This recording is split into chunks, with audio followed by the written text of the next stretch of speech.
never really thought that I would know what it felt like to be an 8 Mile. It's pretty cool. I was standing backstage and I have like my book that I like write my like routine in down. And this guy was up to me and he's like, yo, what you doing tonight? I'm comedy, it's not poetry, I swear. I mean, it looks like it could be poetry. He was all, well, that's cool. I was like, what you doing? He's all, poetry. Well, so I'm glad I made it out here with our black guys, so it's good to see all of that. You know, I did my very first stand-up in this very building. I had her laying down and I was like, you know what, I'm bored with this, we gotta stand it up. But really, when I make that joke, it sounds like I've done like tons of stand-up, but I really haven't, but this was like my first one. And before that, I was like telling jokes to my grandma, which is my favorite thing, because no matter what I say, if I laugh after it, she laughs too. She's like, oh, Blake, you're so funny. Grandma, I just wish it could be all of you in the stands tonight, because then I could just laugh at myself and we'd all laugh along with you, Grandma. But like I said, so now that I come back here, I did my very first stand-up. I was 4 on this very stage. And it's like coming back and having a home field advantage where the home doesn't know they had a ticket. That wasn't an Aggies football joke.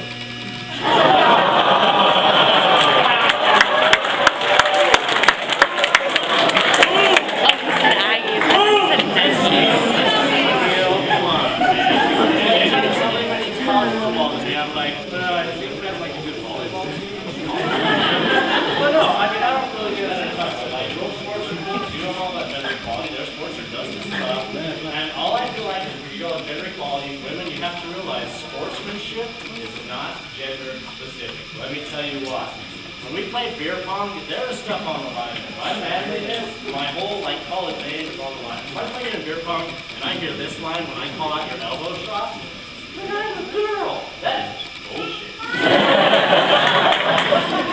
I have shown a line, you're over here just trying to play for fun. You know what your punishment should be for pulling that line for the elbow shot?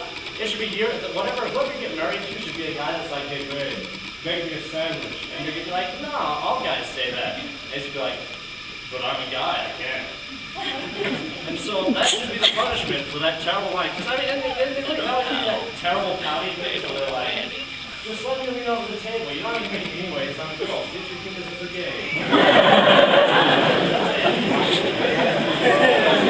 But you know that's the punishment for being in a relationship. I can't really talk. I won't really be in a relationship, you know.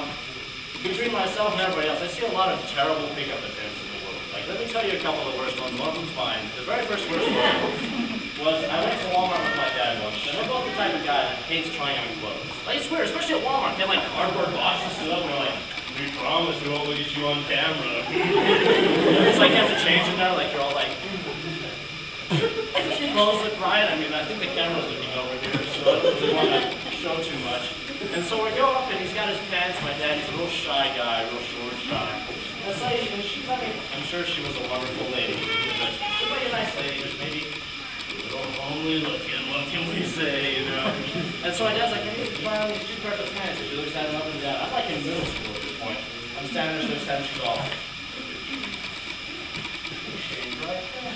I'm looking at my dad like, did that just happen? And he's looking at me like, did that just happen? And I'm like, either way. But I mean, on the key of relationships, like, you know what things we see on Facebook now, they're getting way popular. It's like 23 things that you have to do to your goat to shave them right, and like 15 things you have to do before you die. And some of them are real beautiful. I'm like going to read it, it's like 23 things. I've always been at number 23. Like Michael Jordan got it on his list. It's like, use my number. But he's like, 23 things that you do before you graduate. And since it's my last semester, I was like, all right, I'll read this. And so I'm reading through, I get to 23, I'm crying. I'm like, what am I doing? This tears coming down. I'm like, that's the moment I realized I was going to marry a lesbian and be the girl in the relationship. And you take those personality quizzes, like, you go through those lists that it's like, oh, I like everyone. They all agree that this list is what we should do. And they go through those personality quizzes. They like reward you for being all unique. And it's fun. That was really weird. We like to see that we're the same as us by sharing those lists on Facebook. Like 22 things we should all do together. I was like, you take these personality quizzes, it's like, right on, these people get me. So I just thought that was like an interesting little thing we had going on there. And on the note of that, because we're going to go back to that wonderful event, think that was the version. I promise I'm not. My mom still doesn't believe me, and I should whatever. So anyway, so back on relationships, you know, and bad hookups. Well, I have this massive pair of boobs at my house. And you know it can be in right there. It's in the song called And what they were able to market off of this song was a mounted chest that's got like a bra on it, like a bikini bra. And you can take it off and then the boobs like sing and dance. It's wonderful. Like, I mean, I don't know how realistic they do, but whatever. It's like, you really call it a really gag thing. When I graduated high school, I was like, I'm not taking this to college with me. No women could ever see this in my phone. So I get home and one night I'm going like, what did I leave in my college, like from high school? Or like, what did I leave in my college, like when I went to college from high school? And I found those boobs, and the bikini was taken off. And what you have to do, you have to go through some force to get this thing off. So like, you're mounted here, and you've got to take them. And this is for all the people that have never taken a bra off in the audience. Let me show you. And so you're like, here, you take it off. I have problems with the clasp even in my imagination, so hold on. So then it comes down, and I found them just like that in my closet. And I was like, it's like there are ghosts in my closet that just likes to undress these weird things. And at that moment, my dad walks by and sees me just staring at these boobs, and he's like, what are you doing? And I'm like, it's not what it looks like, I swear. Like, I found them this way. Like, I was like, I'm trying to figure it out. And at that time, my mom walks by, and she's like, what are you two doing? And I'm like, it's not what it looks like. And she's like, that's so weird. Like, I found your little brother naked in your closet there, and I forgot. I land on the floor like this at this point. And I'm like, oh God. Let me catch my breath. My parents are really naive, and they're just standing there like, what could this mean? And I'm like, whoa, guys, holy, Watson, we have masturbation afoot. So that's why you can't really And so back to the point of bad pickups. I've seen my fair share, like I said, my fair share is what I promised you. If I was on the bus and you have a hotel, and the bus takes you from the hotel after the theme park.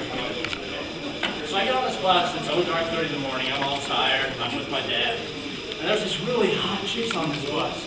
And so even like in my tired state, I look up and I'm like, must seek out for flirtation. And my dad like taps me on the shoulder, he's like, here's your target right here. You know, toss at her. And I like being on the bus, I'm like, I got your boss.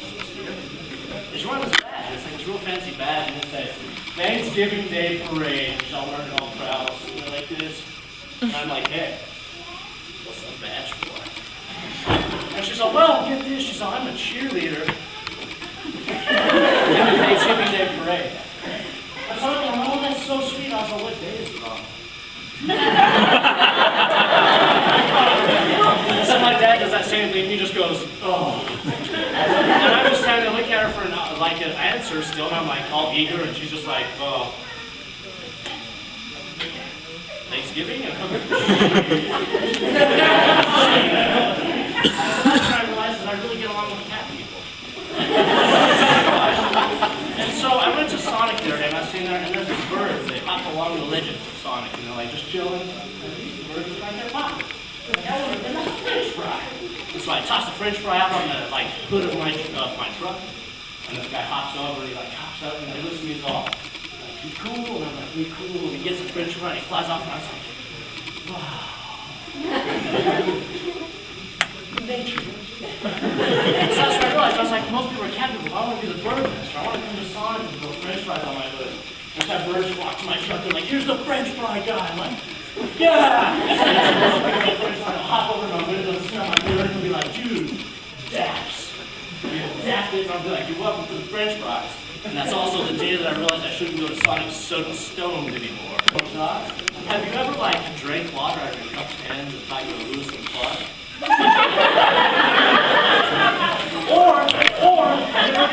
you're like, damn, this stuff smells good. And so you like run home and you go to the bathroom and you look at the mirror and like, deodorant right now, it smells so good. You get all the chicks, they take off the cap and you're all, ow! Because you forgot to take off the plastic.